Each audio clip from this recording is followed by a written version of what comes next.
अविर्भूयाद्दनघ महिमा मानसे वागधीश। कृष्णाय वासुदेवाय हरये परमात्मने प्रणतक्लेशनाशाय गोविंदाय नमो नमः।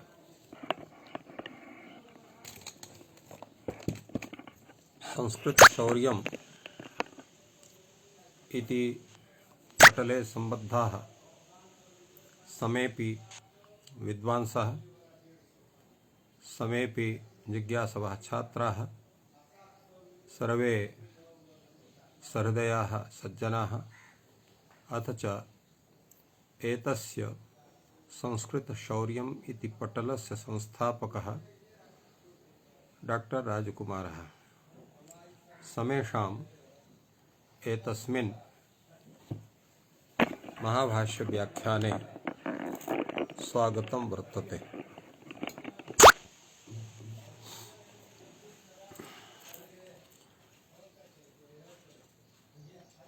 प्रथमम् आह्निकं ह्यः सम्पन्नमासीत्। अद्यतः द्वितीयम् आह्निकम् आरभ्यते, यत्र चतुर्दशसूत्राणां विषये भगवता भाष्यकारेण भूयसी चर्चा विहिता वर्तते।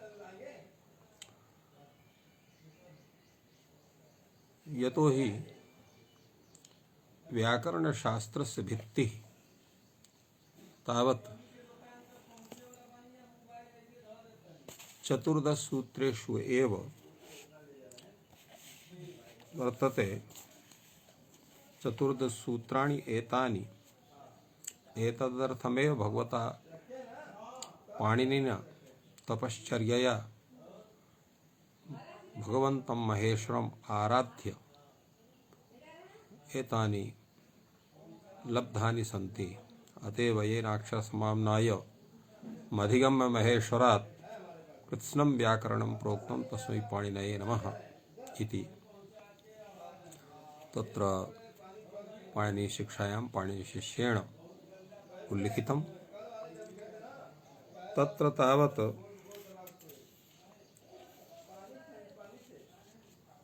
अत्र एतानि अयुण प्रभृतीनि सूत्राणि कथं सूत्राणि इति कथ्यन्ते, किं नाम सूत्रत्वम्।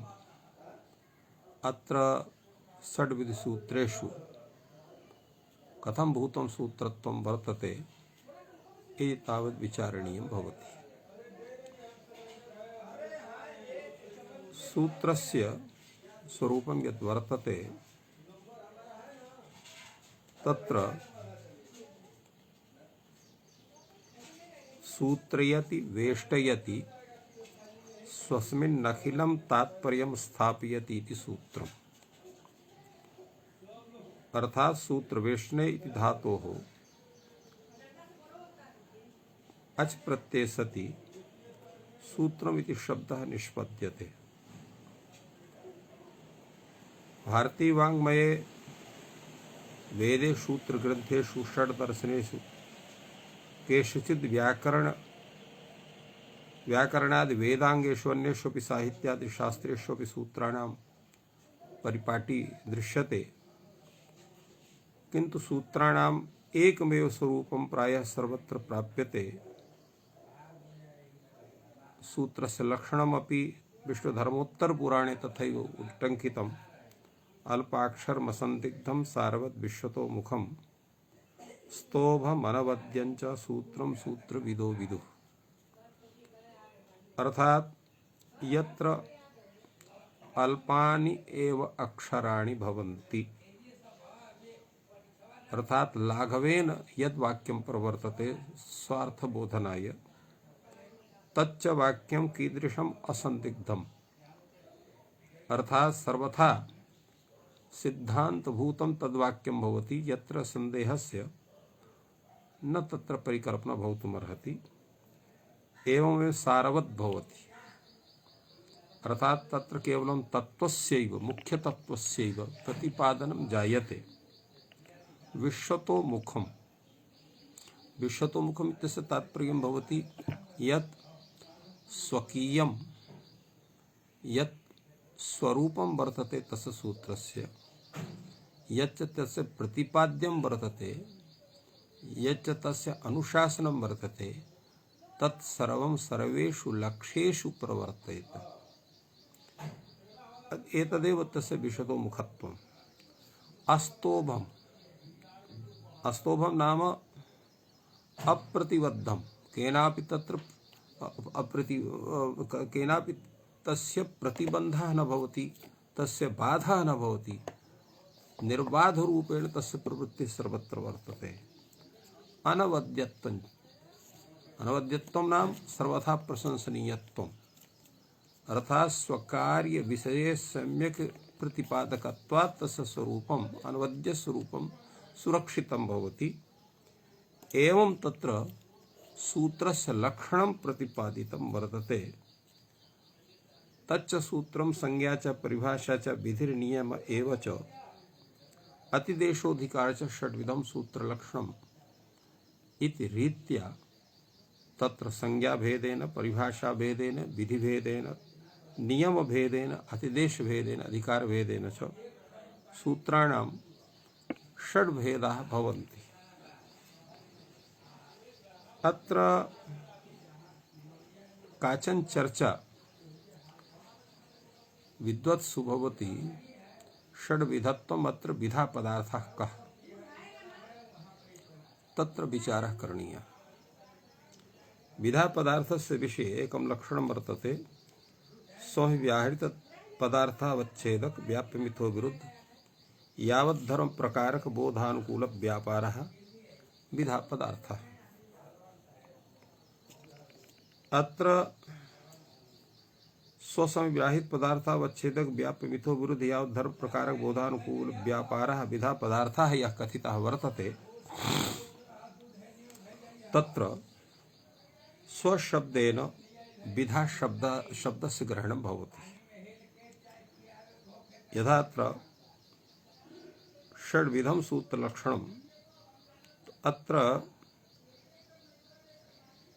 विपूर्वक भजधादोः अत्र स्वपदेन ग्राह्यं तत्संव्याहृतं पदम् अत्र सूत्रपदम् तदर्थावच्छेदकः धर्मः सूत्रत्वधर्मः तद्व्याप्यमेथो विरुद्धधर्माः संज्ञात्वं परिभाषात्वं विधित्वं नियमत्वं अतिदेशत्वं अधिकारत्वं इति यावन्तो धर्माः तत्प्रकारकबोधाः तत्र इयं संज्ञा इयं परिभाषा अयं विधिः अयं नियमः अयम् अतिदेशः अयम् अधिकारः इत्येवं रूपः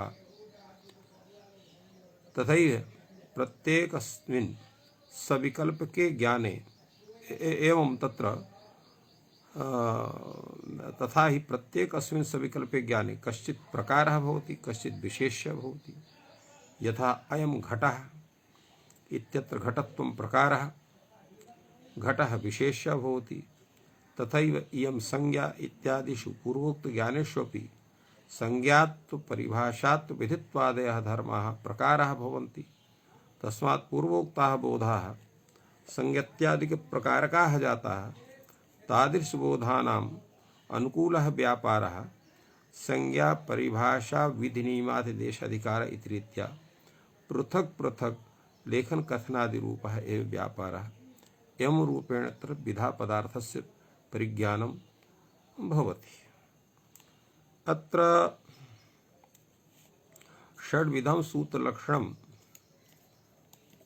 यत् अत्र वर्तते तत्र एवं भूतानि कानिचित् सूत्राणि सन्ति यत्र संज्ञाद्वयस्य व्याप्तिः दृश्यते।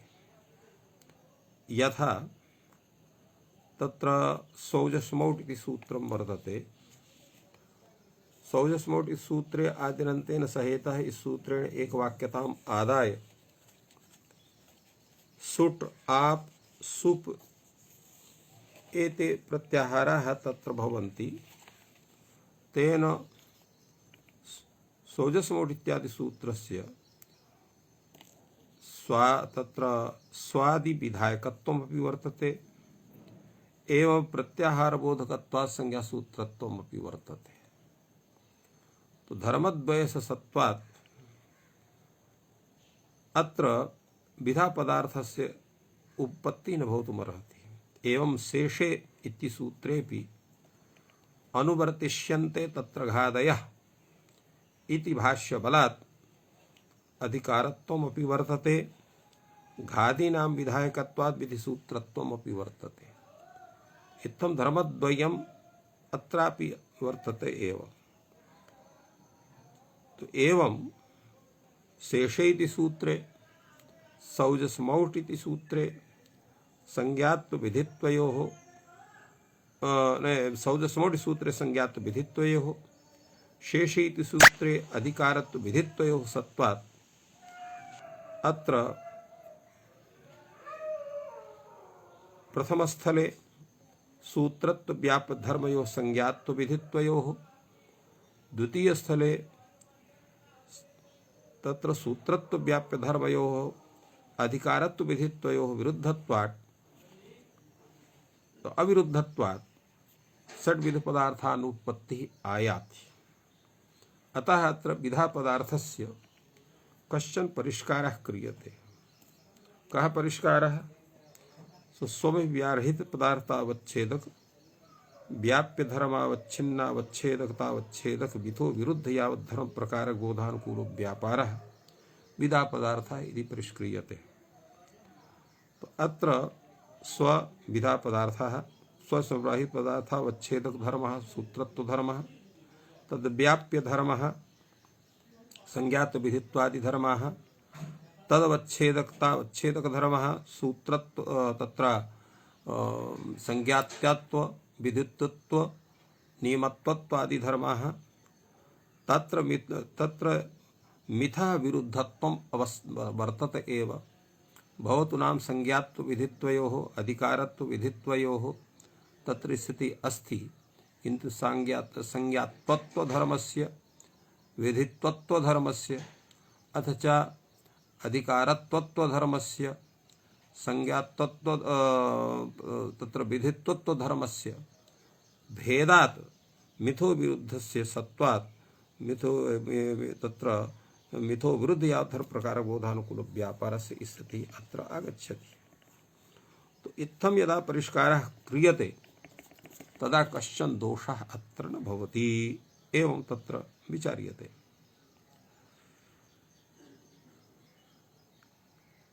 अत्र किंतु इत्थं विधा पदार्थ स्वीकारेपि यत्र स्वस्यग्राहित पदार्थावच्छेदक व्याप्य धर्मा एव मिथो विरुद्धः सिद्ध्यन्ति, यथा तत्र द्रव्यादि सब पदार्थान् विभजते इत्यादि विषये अत्र पदार्थावच्छेद पदार्थत्व व्याप्य द्रव्यत्व गुणत्वादयो मिथो विरुद्ध धर्माः तत्र तादृश मिथो विरुद्ध यावत् धर्म प्रकारक बोधजनकत्वात् पूर्व लक्षणेनैव स्थिति संभवति, तर्हि अत्र कथं स्यात् यदा तत्र एवं लक्षणं यथा परिष्कृतं लक्षणं पूर्वम् अस्माभिः उक्तम् आसीत् स्वसंग्राह्य पदार्थावच्छेदक व्याप्य मिथो विरुद्ध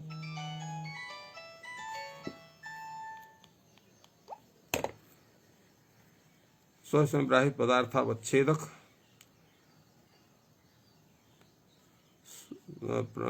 स्वसंग्राहित पदार्थावच्छेदक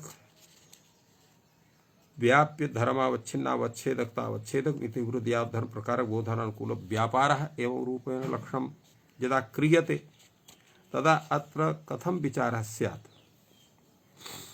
इति विषये तावत् समाधानद्वयं दत्तं वर्तते। प्रथमं समाधानं भवति तत्र तेषु स्थलेषु तत्र व्यभिदेशवद्भावेन तत्र तस्मिन् द्रव्यत्व गुणत्वादिषु तत्र तद्धर्मस्य पदार्थावच्छेद व्याप्य धर्मावच्छिन्नावच्छेदकतावच्छेदक धर्माः भवन्ति एवं रूपेण कथंचित् परिकल्पना कर्तुं शक्येत किन्तु तत् उचितं न प्रतिभाति इति कृत्वा एकं भिन्नं लक्षणम् एतस्य प्रवर्तितमस्ति। स्वसमविराहित पदार्थावच्छेदक व्याप्य मिथो विरुद्ध स्वसमविराहित पदार्थावच्छेदक व्याप्य धर्म विशिष्ट धर्म मिथो विरुद्ध यावत् धर्म प्रकारक बोधानुकूल व्यापारः। पुनः शृण्वन्तु। स्वसमविराहित पदार्थावच्छेदक व्याप्य धर्म विशिष्ट धर्म मिथो विरुद्ध यावत् धर्म प्रकारक बोधानुकूल व्यापारः। वैशिष्ट्यञ्च स्वावच्छिन्नावच्छेदकतावच्छेदकत्व स्वावच्छिन्नावच्छेदकत्व एतदन्यतर संबंधेन। तो अत्र संज्ञात्व विधित्वादिषु तत्र प्रथमः संबंधः स्वावच्छिन्नावच्छेदकतावच्छेदकत्व रूप संबंधः तत्र गृह्यते। अथ च तत्र द्रव्य गुण कर्म इत्यादि विषये स्वावच्छिन्नावच्छेदकत्व रूप धर्मः गृह्यते। तेन कश्चन दोषः न भवति इति कश्चन समाधानं किंचित समाधानं तत्र विद्वद्भिः एतस्मिन् स्थले क्रियते। अतएव इदं समाधानम् अत्र दत्तं वर्तते। एवमेव अयुण् इत्यादि सूत्र विषयेपि विचारणीयमस्ति। यतोहि अयुण् इत्यादि सूत्र विषयेपि तावत् षड् विधेषु तत्र सूत्रेषु अत्र किं सूत्रं या कीदृशं सूत्रत्वं वर्तते अयुण् आदि सूत्रेषु इति तावत् विचारणीयं भवति। यतोहि सामान्य रूपेण अयुण् प्रभृतीनि सूत्राणि न किमपि संज्ञां बोधयन्ति न च किमपि विधानं कुर्वन्ति न च तत्र काम परिभाषां बोधयन्ति नियमं वा बोधयन्ति आदेशं वा बोधयन्ति अधिकारं वा कुर्वन्ति। तर्हि एतेषु षड्विधेषु संज्ञादिषु तत्र एतेषाम् अयुण् प्रभृति सूत्राणां क्व अंतर्भावः इति प्रश्नः उदेति। अत्र यद्यपि साक्षात् अत्र संज्ञादित्वं नास्ति न प्रतीयते तथा, किन्तु एतेषां स्वरूपं किमर्थं वर्तते। तत्रैव लघु सिद्धांत कौमुद्यामपि तत्र विचारितं वर्तते। इति माहेश्वराणि सूत्राणि अनादि संज्ञार्थानि इति तत्र लिखितं वर्तते। तर्हि अनादि संज्ञा बोधकत्वम् एतेषु वर्तते। यद्यपि साक्षात् अनादि संज्ञा बोधकत्वम् अत्र नास्ति, किन्तु आदिरन्तेन सहेता इति सूत्र सहकारेण अनादि संज्ञा बोधकत्वम् एतेषु वर्तत एव। अतएव एतेषां तत्र संज्ञा सूत्रत्वं वर्तते। कथम् एतां? यतोहि संज्ञा सूत्रत्वं नाम किम् इत्यपि विषये विचारणीयं भवति। तो संज्ञात्वं नाम स्वशास्त्र घटक पद निरूपित शक्ति नियामकत्वं संज्ञा सूत्रत्वं। तो स्वं यथा व्याकरण शास्त्रम न्याय शास्त्रम एवं मीमांसा शास्त्रादिकं तत्र तादृश शास्त्र घटकं यत् पदं तच्च तादृशं पदं यस्य सः अर्थः तत्रैव गृह्यते, तत्रैव शास्त्रे गृह्यते, अन्यत्र न गृह्यते।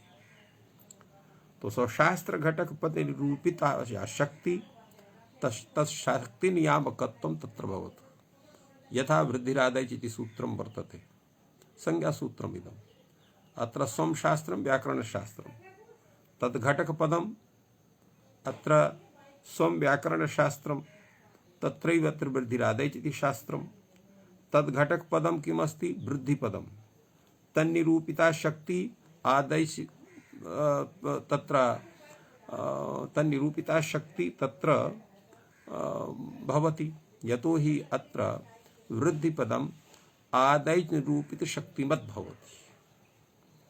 तो अत्र पद निरूपिता शक्ति, वृद्धिपद निरूपिता शक्ति आदैच अर्थे भवति। तो तादृश वृद्धिपद निरूपिता या शक्ति आदैच निष्ठा तन्नियामकत्वं कुत्र? वृद्धिरादैच इति सूत्रे। एवं वृद्धिरादैच इति सूत्रं तत्र संज्ञासूत्रं भवति। पुनः अपि शृण्वन्तु। स्वं व्याकरणशास्त्रं तद् घटकपदं वृद्धिपदं तादृशपद निरूपिता शक्ति आदैच निष्ठा तादृश शक्ति नियामकत्वं वृद्धिरादैच इति सूत्रे। इत्थं वृद्धिरादैच इति सूत्रं संज्ञासूत्रं भवति। अत्रापि तथैव। यथा अत्र स्वं व्याकरणशास्त्रं तद्घटकपदम् अणपदम् अचपदं तादृशपद निरूपिता शक्ति अच इत्यस्य अकारादि चान्तनिष्ठा, अण इत्यस्य तत्र अयुण इति निष्ठा तादृश शक्ति नियामकत्वं तत्र आदिरन्तेन सहित सूत्र साकारेण अयुणादि सूत्रेषु प्रवर्तते।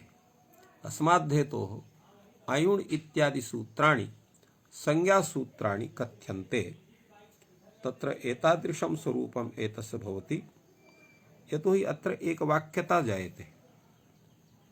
एकवाक्यतायाः किं स्वरूपम् एकवाक्यता इत्यस्य किं तात्पर्यं भवति इति तावद् विचार्यते। यद्यपि अयं विषयः अत्र भाष्यात् बहिः वर्तते, तथापि अत्र उपयोगित्वात् अस्माभिः निरूप्यते। यतो हि अत्र कथम एतेषां स्वरूपं वर्तते? यतो हि आदिरन्तेन सहिते सूत्रे आदिपदस्य अंतपदस्य च तत्र अक्षरसमाम्नायिक यः ककारः चकारः गणकारः तस्य ग्रहणं भवति। तेन अत्रापि एतेषाम् आदिरन्तेन सहेता इति सूत्रेण तत्र एकवाक्यता विधानेन अत्र संज्ञात्वं सिद्ध्यति। एकवाक्यता च आदिः अकारादिः यथा अण् प्रत्याहार विषये अन्त्येन इता तत्सदृशेण नकारादिना सह उच्चार्यमाणः आद्यन्ताक्षिप्तः यः समुदायः अयुड् इति समुदायः ततघटकवर्णाः आयु इति वर्णाः तेषां संज्ञा अण् इति भवति। एवमेव अन्त्येन तत्र अन्त्येन सदृशेन तत्सदृशेन यथा अच् प्रत्याहार समये तो आदिः अकारः अन्त्येन इता तत्सदृशेन अय्यौच घटक चकारादिना सह उच्चार्यमाणः यः आदिः अकारः स आद्यन्ताक्षेप्त समुदायः अयुण् ऋल् ए ओङ् ऐ औच् इति समुदायः तद्घटक वर्णाः आ इ उ ऋल् ए औ वर्णाः तेषां संज्ञा अच् इति भवति। तो इत्थम् अच् संज्ञा बोधकत्वम् अयुण् प्रभृतिषु वर्तते। एवमेव आदिरन्तेन सहेता इति सूत्रस्यापि संज्ञासूत्रत्वम् अनयैव रीत्या सिद्ध्यति। स्वतन्त्रतया संज्ञाबोधकत्वं यथा आदिरन्तेन इति सूत्रस्य नास्ति। यथा वृद्धिरादैच इति सूत्रं स्वतन्त्रतया संज्ञाबोधकं भवति। अदेन गुणा स्वतन्त्रतया संज्ञाबोधकं भवति। तथैव आदिरन्तेन सहेता इति सूत्रं न भवति, अपितु आयुण् प्रभृति सूत्रैः सह एव तस्य संज्ञा सूत्रत्वम् आदिरन्तेन सहेता इत्यस्य भवति। एवमेव तत्र अयुण् प्रभृति नाम सूत्राणाम् आदिरन्तेन सहेता इति सूत्र सहकारेणैव तेषामपि संज्ञा सूत्रत्वम् आगच्छति इति नियमः। अधुना तत्र विचार्यते यत्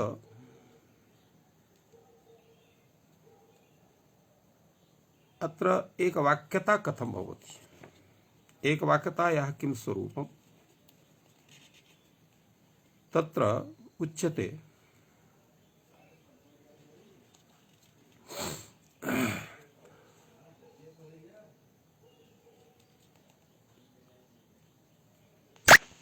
तत्र एकवाक्यतायाः स्वरूपं वर्तते, यतोहि अत्र एकवाक्यता तत्र त्रिधा, वाक्यैकवाक्यता, पदैकवाक्यता, पदार्थैकवाक्यता इति भेदेन।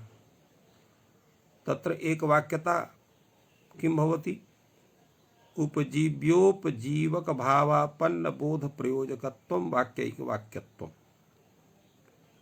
यत्र किंचित उपजीव्यं भवति, किंचित उपजीवकं भवति, तो उपजीव्य उपजीवक भावापन्न बोध प्रयोजकं यद् भवति तद् वाक्यैकवाक्यत्वं तस्य जायते। यथा संज्ञाशास्त्र विधिशास्त्रयोः अत्र एकवाक्यता भवति उभयोः। यथा अदेङ्गुणः आद्गुणः इति सूत्रं वर्तते, तो अदेङ्गुणः इति एकं वाक्यम्, आद्गुणः इति द्वितीयं वाक्यम्।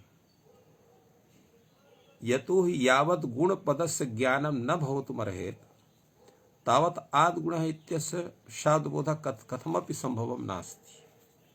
अस्मात् हेतोः आद्गुण इति वाक्यस्य उपजीव्यं भवति अदेङ्गुणः इति वाक्यम्। तो अत्र उपजीव्यं भवति अदेङ्गुणः, उपजीवकं भवति आद्गुणः, उपजीवयतीति उपजीव्यम्, उपजीवतीति उपजीवकम्। यह उपजीवति तत् उपजीवकं भवति, अर्थात यत् केनापि उपकृतं भवति तो तद् भवति उपजीवकम्, यच्च उपकारकं भवति तद् भवति उपजीव्यम्। उपजीवयतीति उपजीव्यम्, उपजीवतीति उपजीवकम्। तो अत्र उपजीव्यं भवति अदेङ्गुणः, उपजीवकं भवति आद्गुणः। तो इत्थम् उपजीव्य उपजीवक भावापन्न बोध प्रयोजकत्वम् उभयोः एकवाक्यं मत्वा भवितुमर्हति। अतः उभयोः यत् एकवाक्यता आगच्छति, यद् अवर्णादचि परे पूर्वपरयोः गुणपदवाच्य ए ओ आ ए ओ एतेषां विधानं भवति इति रूपं यद् वाक्यम् अत्र निष्पद्यते तद्वाक्यम् अत्र उपजीव्योपजीवक भावापन्न बोध प्रयोजकं भवति। अतः अत्र एवं रूपेण एक वाक्यता जायते। एवं पदैकवाक्यता, पदैकवाक्यता भवति परस्पर निरूप्य निरूपक भावापन्न विषयता प्रयोजक पदघटितत्वं पदैकवाक्यत्वम्।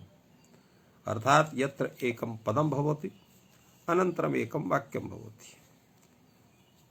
कोई इत्थं वर्तते, तो अत्र परस्पर निरूप निरूप भावापन्न विषयता प्रयोजक पद घटितत्वं पदैकवाक्यत्वं। यथा मिदेर् गुणः इको गुण वृद्धि इति शास्त्रयोः। अत्र मिदेर् गुणः इति शास्त्रं यद् वर्तते संपूर्णं वाक्यं, तत्र इकः इति पदौ उपतिष्ठते। तो इकः इति पदम् अत्र मिदेर् गुणः इत्यत्र उपस्थितं भवति। तेन परस्पर निरूप निरूप भावापन्न विषयता प्रयोजकं पदम् इक पदं तद् घटितत्वम् अत्र एतस्मिन् वाक्ये वर्तते। अतः अत्र पदैकवाक्यता तिष्ठति। एवमेव परस्पर निरूप निरूप भावापन्न विषयताश्रयत्वं पदार्थैकवाक्यत्वं वर्तते। यथा तस्मिन् दृष्टि पूर्वस्य इको यणिच इत्यादि सूत्रस्य भवति। अत्र एतस्मिन् इको यणिच सूत्रे तस्मिन् निर्दिष्टे पूर्वस्य इत्यत्र निर्दिष्टे इति पदेन अव्यवहित पूर्वत्व इत्यस्य प्राप्तिर्भवति। तेन अव्यवहित पूर्वत्व इत्यस्य संबंधस्य अत्र अर्थस्य संबंधसत्वात् परस्पर निरूप निरूपभावापन्नता पन्न विषयताश्रयता अत्र तस्मिन् दृष्टे इति पूर्वस्य इत्यादि विषये भवति। तेन अत्र पदार्थैकवाक्यता सिद्ध्यति। अयुण् इत्यादि सूत्रेषु तत्र एतानि तत्र सूत् इत्यादीनि सूत्राणि तत्र विधिसूत्राणां संज्ञासूत्रवत् उपजीव्यानि सन्ति। यावत् अणादिसंज्ञानां ज्ञानं न भवेत् तावत् सूत्राणाम् अर्थस्य ज्ञानं न भवितुमर्हेत्। समाध्येतोः अत्र अणादि इत्यादि सूत्राणि तत्र उपजीव्यानि भवन्ति अन्येषां सूत्राणाम् इति कृत्वा अत्र यत्र यत्र अणादि संज्ञानाम् उपस्थितिः वर्तते तत्र तत्र तावत् एतेषाम् अयुण् प्रभृति सूत्राणाम् आवश्यकता अस्त्येव। आदिरन्तेन सहेत इति सूत्रं तत्र सूत्रेण सह एतेषां तत्र किं नाम तत्र वाक्यैकवाक्यताम् आदायैव अत्र संज्ञासूत्रत्वव्यवहारः अत्र अयुण् इत्यादि सूत्रेषु भवति, अन्यत्रापि भवति इति ज्ञातव्यम्। तो इत्थम् अत्र उपजीव्य भाव का अपन्न बोध प्रयोजकत्व रूप एकवाक्यताया सत्वात् अत्र एकवाक्यता भवति। आदिरन्तेन सहेता इति सूत्रेण अयुण् इत्यादि सूत्राणाम् अनेन कारणेन एतेषां संज्ञासूत्रत्वम् आगच्छति इति ज्ञायते।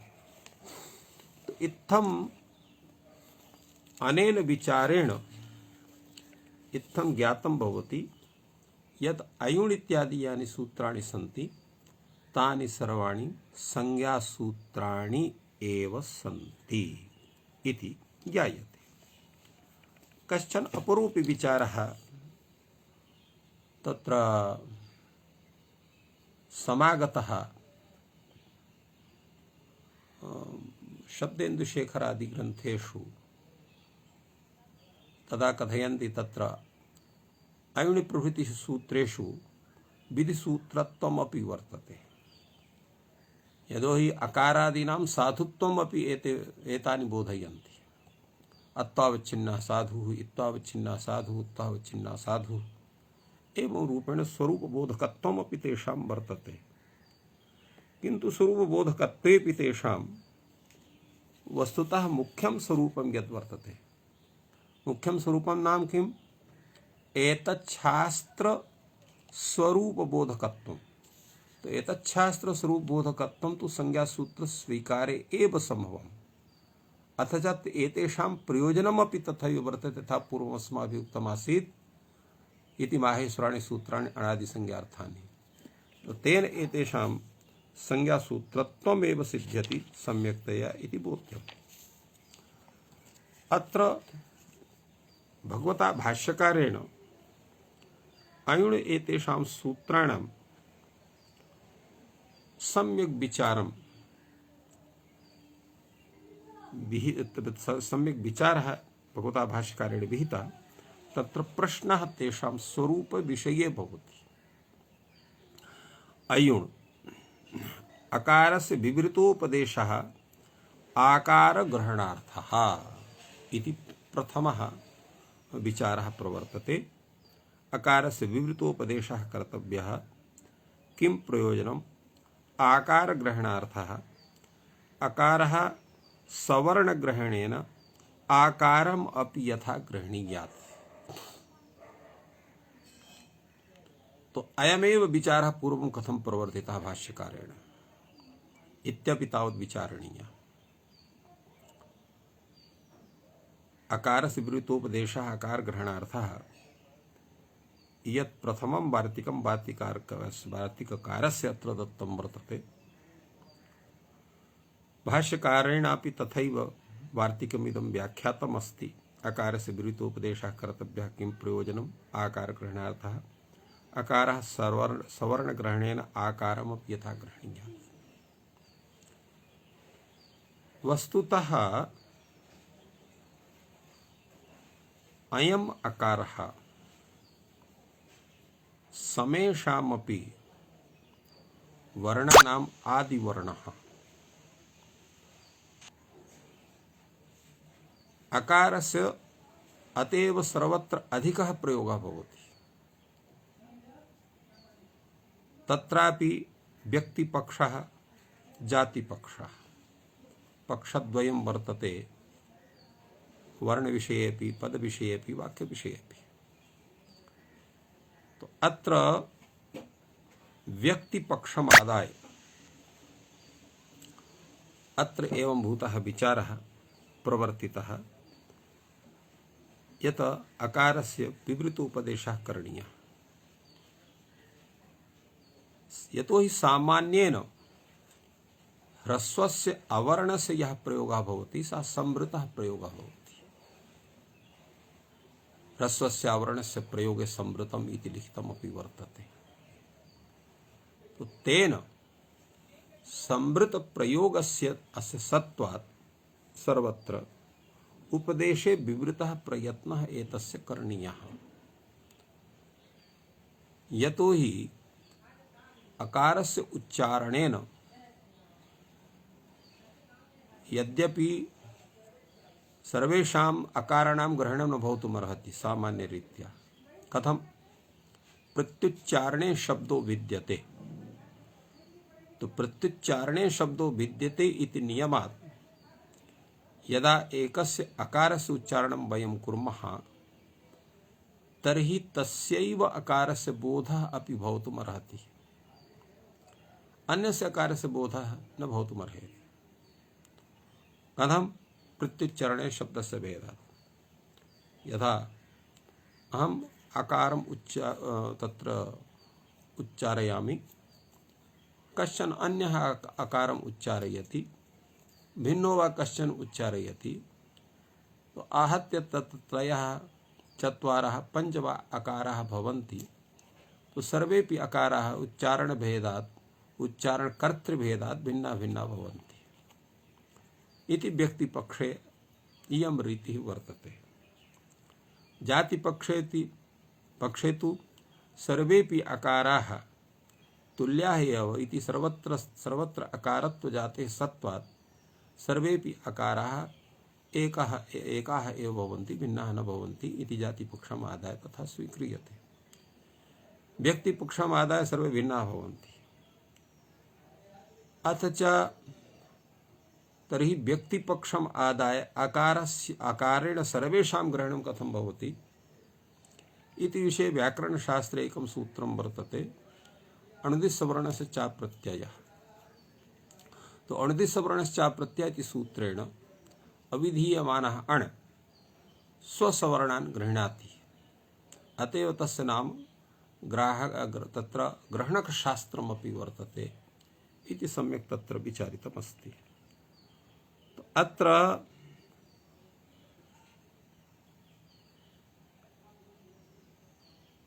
अकारस्य विषये तत्र अकारादीनां ग्रहणं कथं भवेत् इति तावत् विचारः अत्र प्रवर्तते। इति विषये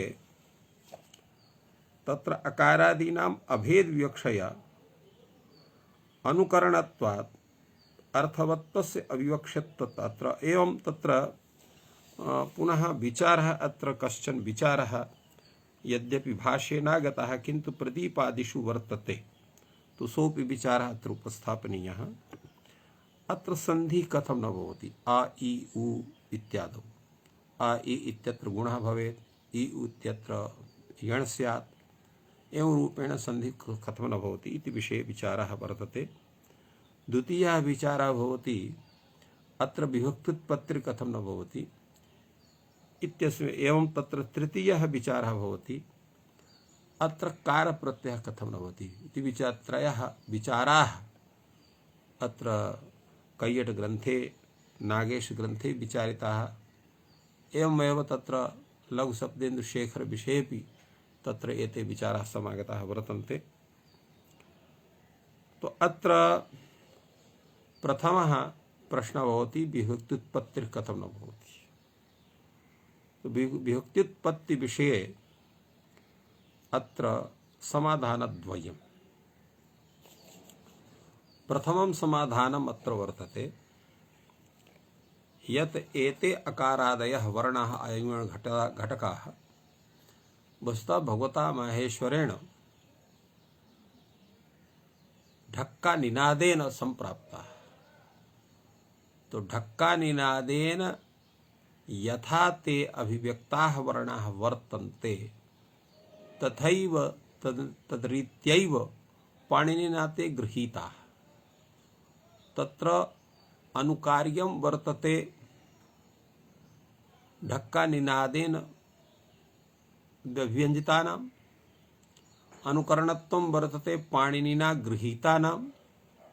तो पाणिनिना गृहीता ये अयुणप्रभृतयः वर्णाः सन्ति तेषां तथैव उपस्थापनं वर्तते। तो अनुकार्य अनुकरणे च अभेद विवक्षायाम् अनुकार्येणैव अनुकरणस्य ज्ञानं भवति इति कृत्वा अनुकरणपदानाम् अनुकरणवाक्यानाम् अनुकरणानां वा स्वतन्त्रा शक्तिः न भवति इति कृत्वा तत्र अर्थवत्त्वं नास्ति। यतो हि अर्थवत्त्वं नाम वृत्त्यार्थबोधकत्वं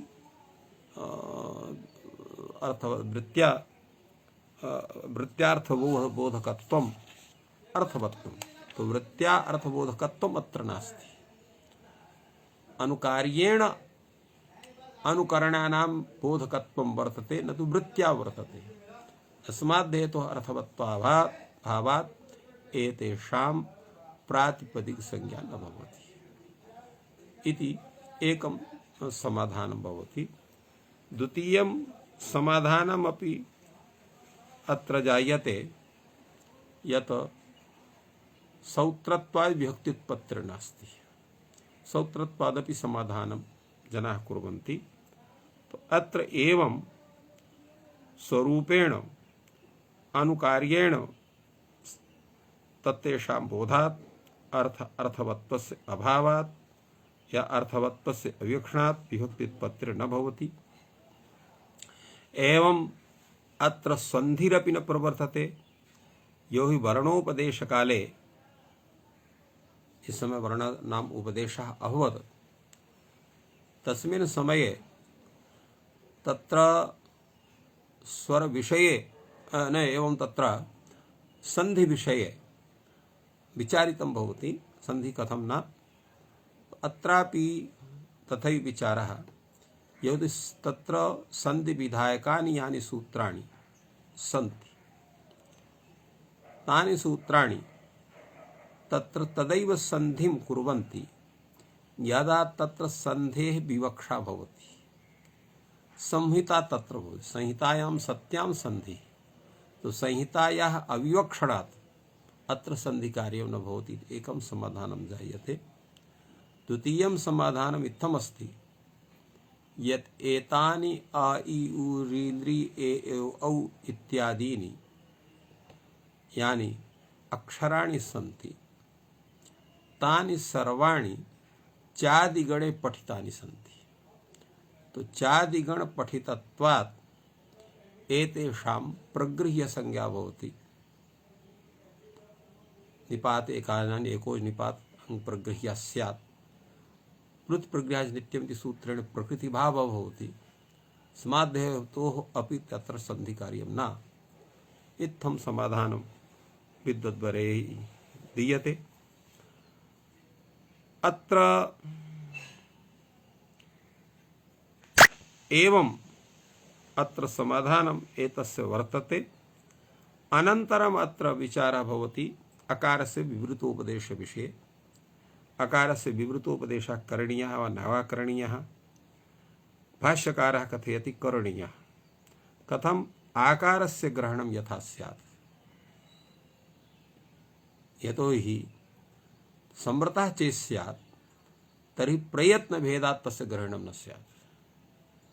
अकारः सवर्णेन आकारादीनां यथा ग्रहणं स्यात् एतदर्थम् अत्र विवृतोपदेशः करणीयः इति विचारः अत्र सञ्जातः। एतस्मिन् विषये भाष्यकारः पृच्छति किं कारणं न गृह्णीयात्, अर्थात् तत्र कः हेतुः येन हेतुना अत्र अकारः संवृतः पठितः तत्र दीर्घादीनां ग्रहणं न कुर्यात्। अत्रोच्यते विवारभेदात्। विवारभेदात् इत्यस्य किं तात्पर्यम्? विवारभेदात् इत्यस्य विवारकशब्दस्य अर्थः भवति अत्र प्रयत्नभेदात्। यद्यपि विवार शब्दः विकासयति आस्यम् इति विवारः अर्थात विवृत प्रयत्न। विवृत इत्यस्य विवृतम विकारः। अत्र यद्यपि विवार शब्दः प्रयत्न विषये भिन्नः वर्तते, तस्य बाह्य प्रयत्ने तस्य उल्लेखः वर्तते, किन्तु अत्र विवार शब्दः विवृतस्य वाचकत्वात् तत्र आभ्यंतर प्रयत्नस्य वाचकः वर्तते। विवार भेदात् अर्थात विवृत प्रयत्न भेदात् इत्यर्थः। एवमेव तत्र विवारयति विकासयति आस्यम, यथा पूर्वदिने अस्माभिः उक्तमासीत् तत्र वर्णोच्चारणे तत्र द्वारद्वयस्य विकसनं भवति। तत्र कंठबिलस्य मुखबिलस्य। कंठबिलस्य यद् विवरणं तेन विवृत प्रयत्नस्य ज्ञानं क्रियते। मुखबिलस्य विवरणे तत्र विवारस्य बाह्य प्रयत्नस्य ज्ञानं क्रियते इति उभयोः भेदः। उभयत्र विवृत, यद्यपि अत्र प्रयत्न भेदः किन्तु अर्थभेदः तथा न प्रतीयते। तत्र विपूर्वक व्रीवर्णे धातोः यदा घञ् प्रत्ययः क्रियते तदा भावे अर्थे तदा विवारः इति शब्दः निष्पद्यते। तथैव विपूर्वक व्रीवर्णे धातोः भावे अर्थे एव यदा क्ता प्रत्ययः क्रियते तर्हि विवृत इति शब्दः भवति। तो प्रयत्नभेदस्तु अस्ति किन्तु अर्थभेदः नास्ति। किन्तु प्रयत्नभेदादेव अत्र शक्त्या भिन्न भिन्न भिन्नार्थबोधकत्वम् अत्र स्वीक्रियते संज्ञात्वात्। तो यत्र कंठ बिलस्य विकसनं तत्र विवृत शब्दस्य प्रयोगः क्रियते, यत्र मुख बिलस्य अधिकं विवरणं तत्र विवार शब्दस्य तत्र प्रयोगः क्रियते इति अर्थभेदः तस्य स्वीक्रियते अनया रीत्या। तो इत्थम् अत्र एतस्य ज्ञानं भवति विवारभेदात् इत्यस्य। तो विवारभेदात् इत्यस्य वस्तुतः सामान्य रूपेण प्रयत्नभेदात् अर्थः कर्तुं शक्यते। विवारभेदात् इत्यस्य तत्र प्रयत्नभेदात् इति अर्थः न क्रियते चेत् तर्हि भिन्नस्य अर्थस्य तत्र स्वारस्यं न गच्छेत्। यतोहि प्रयत्नभेदात् इत्येव अर्थः तत्र पतति। यतोहि अकारस्य प्रयत्नद्वयं विवृत प्रयत्न ह्रस्व अकारस्य। तो अर्हि प्रयत्नभेदात् तत्र ग्रहणं न स्यात् विवारभेदात् इत्यस्य। अत्र पुनः एकः प्रश्नः भवति, विवारभेदात् इति कथम् उक्तं वर्तते? अत्रैव विवारभेदात् इत्यस्य कथन विषयेपि ये अस्माकं तत्र वर्तन्ते टीकाकाराः अत्र प्रदीपकारः कथयति विवारभेदात् इत्यत्र करणशब्दस्य प्रयोगाभावात् प्रायग्रहणात् असर्वनाम्ना वा प्रथमा द्वितीयोरभावात् विभाषा गुणे स्त्रियाम् इति पंचमी तत्र पंचविभक्ति कथं भवति इति तत् कथितं वर्तते। अत्र विवारभेदादि प्रयत्नभेदः व्यक्तिपक्षे ग्रहणशास्त्रारम्भात् दोषापत्तिः अर्थात व्यक्तिपक्षे ग्रहणशास्त्रारम्भात् दोषापत्तिः स्यात्। तात्पर्यमित्थं तत् यथा पूर्वमस्माभिः आसीत् व्यक्तिपक्षे तत्र यत् सवर्णानां ग्रहणापत्तिः भवति तत्र कारणं भवति अणुतिसवर्णस्य प्रत्ययः इति ग्रहणशास्त्रम् अस्ति। जातिपक्षे तु केवलं जात्यैव तेषां सर्वेषां ग्रहणं भवति। नागेशभट्टश्च विवारयति इति विषये स च आभ्यन्तरप्रयत्नः प्रयत्नभेदात् इत्यस्य तात्पर्यम् आगच्छति। तो इत्थम् अत्र प्रयत्नभेदात् तेषां ग्रहणं न स्यात् यतो हि दीर्घादीनां विवृतः प्रयत्नः एव भवति। ह्रस्वस्य भवतु नाम संवृत प्रयत्नः विवृत प्रयत्नः, किन्तु ये दीर्घादयः आकाराः सन्ति तेषां तत्र विवृतः एव प्रयत्नः भवति। अत्र पुनः प्रश्नः भवति किमुच्यते विवारभेदादिति न पुनः कालभेदादपि। यथैवयं विवारभिन्नः एवं कालभिन्नोऽपि वर्तते।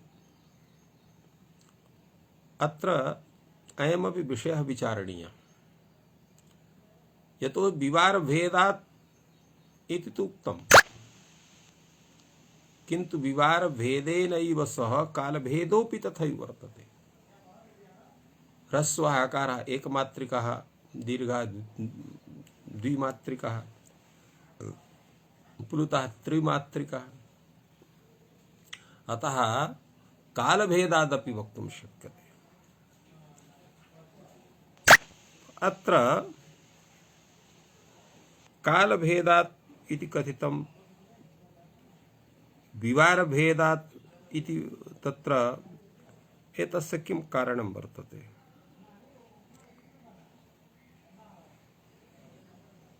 अत्र कालभेदात् इति विषये भगवता भाष्यकारेण चिन्तितम्।